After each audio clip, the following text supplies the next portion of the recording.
Teve acidente no comecinho da tarde na 445, no sentido de Bela Vista do Paraíso, tá? O motorista de um carro capotou várias vezes e foi parado no meio de um milharal. O Pedro Marconi tem as informações pra gente. Parece que o motorista tinha bebido aquela água que passarinho não bebe, Pedro. Uma literalmente dose de irresponsabilidade, e isso segundo os socorristas que deram apoio e atendimento a este acidente. O homem então teria ingerido bebida alcoólica. Esse acidente foi na PR 445 entre Varta e a cidade de Bela Vista do Paraíso. O motorista seguia no sentido Bela Vista, onde ele iria fazer a transferência do carro em que ele estava.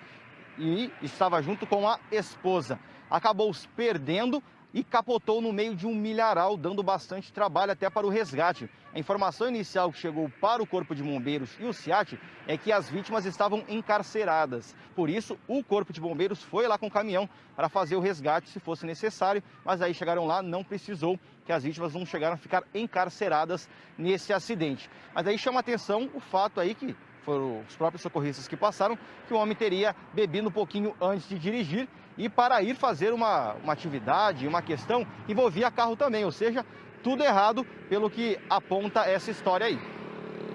Que história é essa, hein? O duro é que o cidadão estava passando lá, e aí eu fico pensando assim, Pedrão, ele entrou com o carro aí, era um milharal, a gente sabe que os pés de milho aí, no momento que houve o impacto do carro, todos eles baixaram. Imagina se ele está passando em trechos de rodovias da nossa região que tem, por exemplo, uma plantação de eucalipto. Imagina se ele tem árvores e a gente tem mata nativa em vários pontos da nossa região, esse homem poderia ter morrido. Porque do jeito que ele foi parar aí, dentro do milharal, ele não estava devagar não, né?